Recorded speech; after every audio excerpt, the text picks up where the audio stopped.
The weeks leading up to the event were filled with guilt and inner conflict. Clara had never kept something this important from her mother. She had spent hours agonizing over the decision, but in the end, she knew it was what she had to do. She wrote a letter to Julia explaining her feelings, how much she loved her, but how she needed to step into her life as an adult without the constant pressure of her mother's expectations. Clara hoped her mother would understand, but she feared the worst. On the morning of the wedding, as Clara walked down the aisle, she saw Ethan waiting for her at the altar, his eyes full of love and calmness. The ceremony was beautiful, and the whole day felt like a fresh start.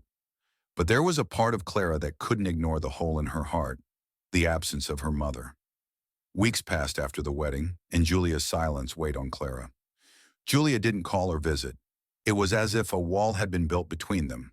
The guilt that Clara had hoped would fade only grew stronger, and she realized that the choice she had made wasn't as simple as she thought.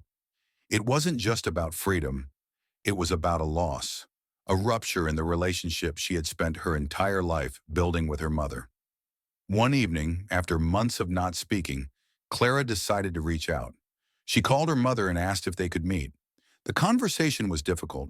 Julia, though soft-spoken, had tears in her eyes as she expressed the hurt and confusion she had felt. She admitted that she had always known Clara wanted space, but she never imagined her daughter would exclude her from something so important.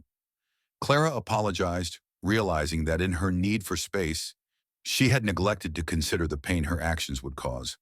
They spent hours talking, not about weddings or past mistakes, but about their relationship, the challenges, the misunderstandings, and their love for each other. It wasn't an easy conversation, but it was necessary. Over time, Clara and Julia rebuilt their bond, though it was different.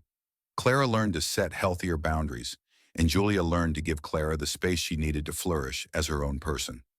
Clara realized that while her decision not to invite her mother to the wedding was born from a desire for independence, it was also an opportunity for both of them to learn what it truly meant to be mother and daughter, not through obligations or expectations, but through understanding, respect, and love. Their relationship wasn't perfect, but it was theirs, far more honest and real than it had ever been before.